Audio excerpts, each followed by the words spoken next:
Hey everybody, Kristen here. As you know, I believe homemade is best, but it doesn't need to be complicated, nor does it need to be expensive.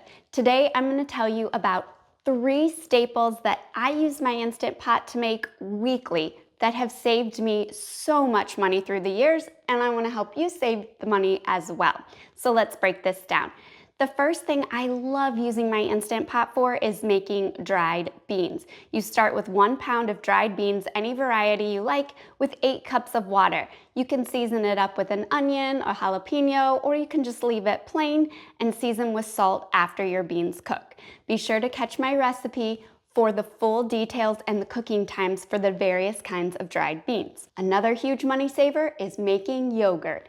If your family likes yogurt, you will save so much money by using the Instant Pot to make it, and it's exceptionally easy, especially if you use my cold start method. Simply whisk together 1 cup of ultra-filtered milk with 1 tablespoon of prepared yogurt. Pour that in your Instant Pot, pour the rest of your carton of ultra-filtered milk inside your Instant Pot, hit yogurt. 8 hours later, you have creamy, thick, tangy homemade yogurt that costs a fraction of what it costs for the store-bought version.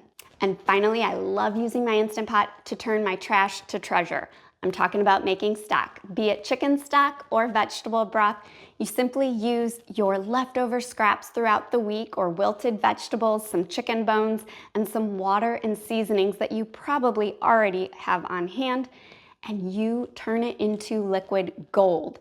This costs nearly nothing, and it takes hardly any effort, and you have delicious broth that's so much better than store-bought, and it saves a fortune through the years. You can also save yourself some money and skip buying a rice cooker and use the Instant Pot to make rice perfectly. It turns out incredible. And for directions on how to make Instant Pot rice, be sure to catch my next recipe where I walk you through that process.